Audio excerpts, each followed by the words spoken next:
correction. Valuations got stretched. There was tremendous liquidity in the market. You got to remember, prior to the pandemic PPP programs and all the support in printing $4.5 trillion, this was standard volatility. It wasn't uncommon to have the VIX past 30.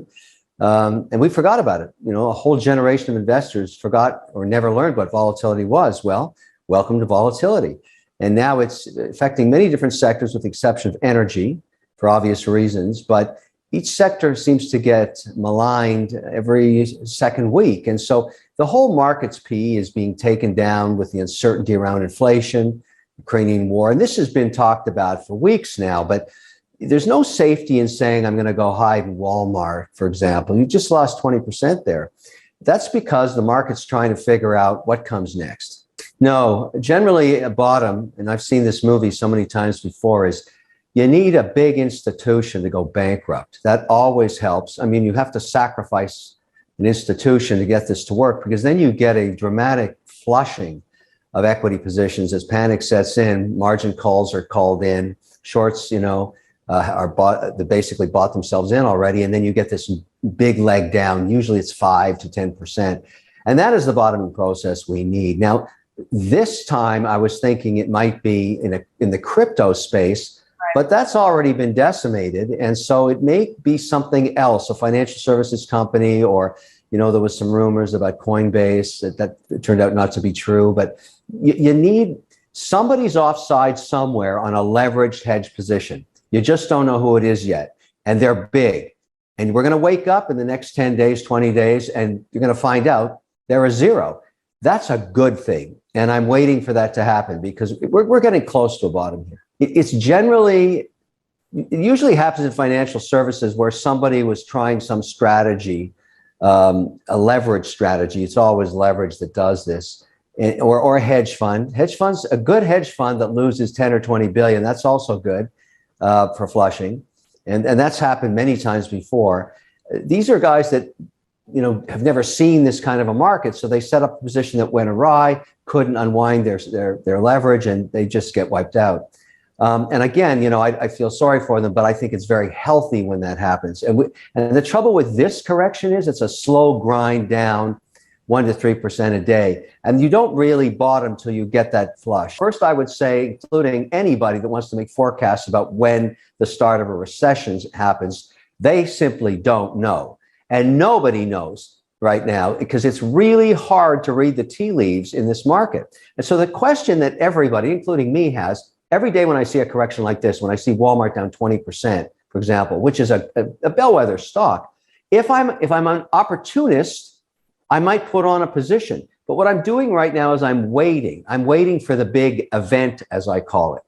And you get these events, and we talked about it. That day will be an interesting day to put 130 or positions on. It'll be a day of panic. We'll be down somewhere between 2,000 and 3,000 points. And yeah, it's horrible to talk about it, but that actually is very healthy, very, very healthy. I think this is actually a maturation process for the crypto market. There's two basic baskets of crypto projects.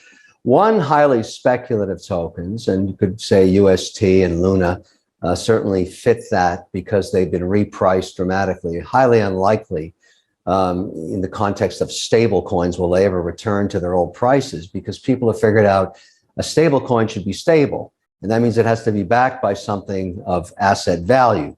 You can note that USDC did not correct that way. In fact, during the period of this mass correction of other algorithmic or other quantitative or speculative stable coins that really, really got crushed, Circle, the company that issues USDC, was able to raise $200 million from Fidelity and $200 million from BlackRock. That's unprecedented in equity for the company. So that's signaling that that type of stable coin is favored by institutional investors versus the others, which looked like they were retail products. So you've got all this speculative stuff. The NFTs have corrected.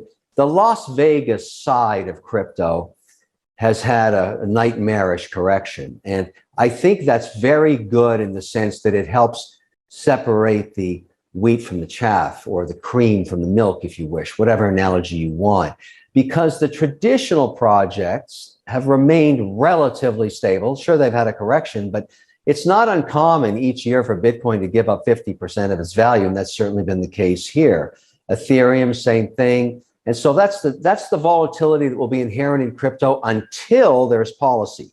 I remain bullish on crypto from the perspective of productivity. And so I think if you're buying projects, and I've always said this, Bitcoin is not a coin, it's software. Ethereum software, Solana software, Helium software, Poly or Ramis, is that you want these for financial services. And I still believe that in 10 years, crypto will be the 12th sector of the economy, but all the existing tokens will not exist. There'll be many that just go to zero because they were highly speculative, they were fun, they had no real intrinsic financial services value.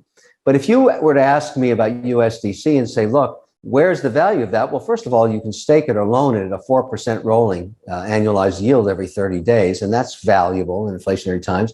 Secondly, it is a highly effective payment system because I am now accepting payment for goods and services in USDC and very often not converting it back to fiat because I'm simply leaving it in my Circle account and rolling it into these 30-day contracts. In fact, I had a really interesting dialogue with one of my banks last week, and I plan on reading the script at the next crypto conference because it's quite interesting. It really says a lot about the banking system right now.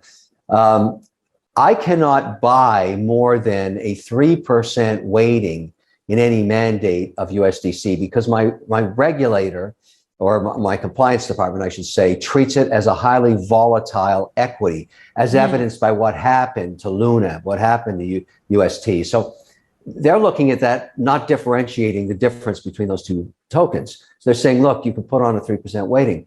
So in the case of that particular mandate, that was $7 million. So we moved the $7 million out of the account into a USDC account.